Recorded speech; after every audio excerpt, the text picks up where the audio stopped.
அன்புள்ள சகோதர சகோதரிகளே, உங்களுக்கு ஒரு நற்செய்தி. நாம் வரவிருக்கும் 2025 ஆண்டு ஜனவரி 1 365 நாட்களுக்கும் 365 தலைப்புகளின் கீழ் வேத வசனங்களை வாசித்து பகிர இருக்கிறோம். நீங்கள் இதை அனுதினமும் கேட்டு தியானித்து ஆசீர்வாதத்தை பெற்றுக்கொள்ளுமாறு கேட்டுக்கொள்கிறோம். அது மட்டுமல்ல, இதை சப்ஸ்கிரைப் செய்து உங்கள் நண்பர்களிடமும் பகிர்ந்து கொள்ளுமாறு அன்புடன் கேட்டுக்கொள்கிறோம். நன்றி.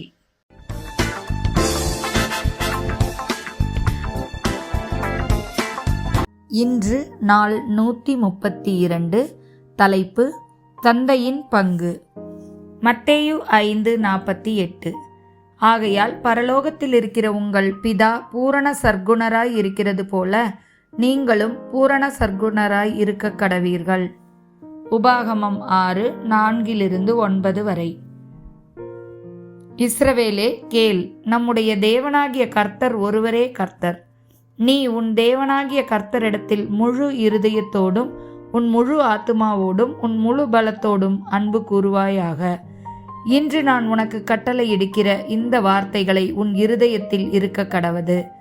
நீ அவைகளை உன் பிள்ளைகளுக்கு கருத்தாய் போதித்து, நீ உன் வீட்டில் உட்கார்ந்திருக்கிற போதும் வழியில் நடக்கிற போதும் படுத்துக்கொள்கிற போதும் எழுந்திருக்கிற போதும் அவைகளை குறித்து பேசி அவைகளை உன் கையின் மேல் அடையாளமாக கட்டிக்கொள்வாயாக.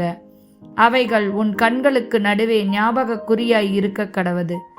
அவைகளை உன் வீட்டு நிலைகளிலும் உன் வீட்டு வாசல்களிலும் எழுதுவாயாக.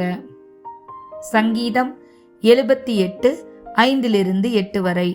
அவர் யாக்கோபிலே சாட்சியை ஏற்படுத்தி இஸ்ரவேலிலே வேதத்தை ஸ்தாபித்து அவைகளை தங்கள் பிள்ளைகளுக்கு அறிவிக்கும்படி நம்முடைய பிதாக்களுக்கு கட்டளையிட்டார்.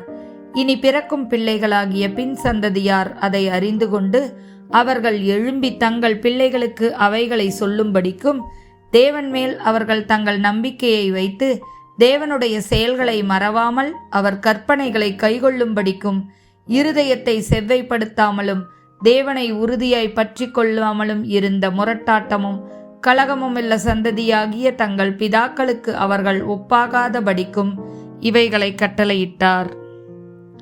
1 தீமோத்தேயு 3:4. தன் சொந்த குடும்பத்தை நன்றாய் நடத்துகிறவனும் தன் பிள்ளைகளை சகல நல்லொழுக்கமுள்ளவர்களாக கீழ்ப்படிய பண்ணுகிறவனுமாய் இருக்க வேண்டும். எபேசியர் 6:4. பிதாக்களே, நீங்களும் உங்கள் பிள்ளைகளை கோபப்படுத்தாமல் கர்த்தருக்கேற்ற சிட்சையிலும் போதனையிலும் அவர்களை வளர்ப்பீர்களாக.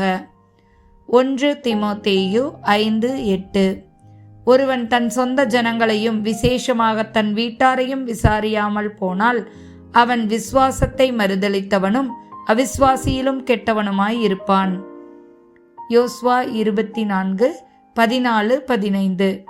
ஆகையால் நீங்கள் கர்த்தருக்கு பயந்து அவரை உத்தமமும் உண்மையுமாய் சேவித்து உங்கள் பிதாக்கள் நதிக்கு அப்புறத்திலும் எகிப்திலும் செய்த தேவர்களை அகற்றிவிட்டு கர்த்தரை சேவியுங்கள். கர்த்தரை சேவிக்கிறது உங்கள் பார்வைக்கு ஆகாததாய் கண்டால் பின்னே யாரை சேவிப்பீர்கள் என்று இன்று தெரிந்து கொள்ளுங்கள். நதிக்கு அப்புறத்தில் உங்கள் பிதாக்கள் சேவித்த தேவர்களை சேவிப்பீர்களோ? நீங்கள் வாசம் பண்ணுகிற தேசத்து குடிகளாகிய எமோரியரின் தேவர்களை சேவிப்பீர்களோ? நானும் என் வீட்டாருமோ வென்றால் கர்த்தரையே சேவிப்போம் என்றான். ஆமேன்.